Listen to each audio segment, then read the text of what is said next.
The woman made a special trip to find her boyfriend but was shocked to see him sharing a cup of milk tea with another woman. Furious, she turned around to leave but accidentally collided with a luxury car parked on the roadside. The car's alarm immediately began blaring, drawing the CEO's attention. The luxury car owner criticized the woman for being too reckless. The woman, eager to leave quickly, proactively offered to pay for damages. The CEO stood silently nearby, observing the situation. However, when the car owner began praising the woman's beauty and requesting her contact information, the woman agreed without hesitation. The CEO instantly felt threatened and quickly stepped forward, asking if the woman would be willing to become his girlfriend. The car owner was stunned and questioned why the CEO was stealing his opportunity. The woman pretended to act proud and haughty, stating she would reluctantly agree. Everyone else was immediately taken aback by this turn of events. Subsequently, the woman and CEO went to a restaurant together. During the meal, the CEO introduced the woman to his friends as his girlfriend. Everyone finally understood the situation. The woman had misunderstood the CEO's relationship with the other woman due to the earlier scene, which explained her poor mood throughout the journey. Seeing this, the CEO directly lifted the woman with one arm and carried her up the stairs.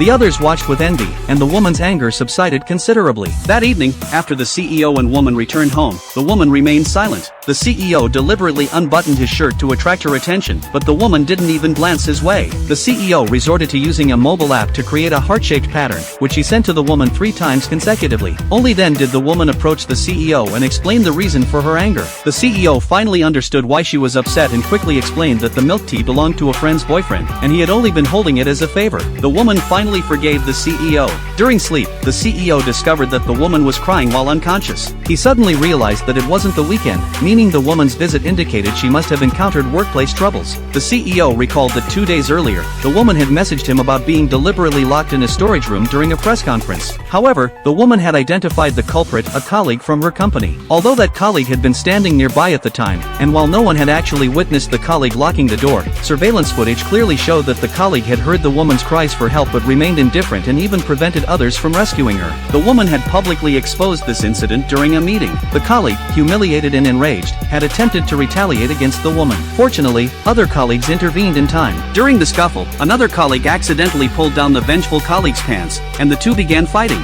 Another supervisor immediately fired the troublesome colleague. The woman thought the matter was resolved, but unexpectedly, a female supervisor with whom she had a poor relationship was now exploiting the situation and using the opportunity to promote her own protege. The woman felt she had been used and came to find the CEO to clear her mind. Knowing the woman was in a bad mood, the CEO quickly arranged his work schedule and decided to spend quality time with her over the next few days. He took the woman away from the city's hustle and bustle to the countryside to connect with nature. That evening, when the woman and CEO arrived at the hotel, the woman heard that the CEO had booked one room and instantly became very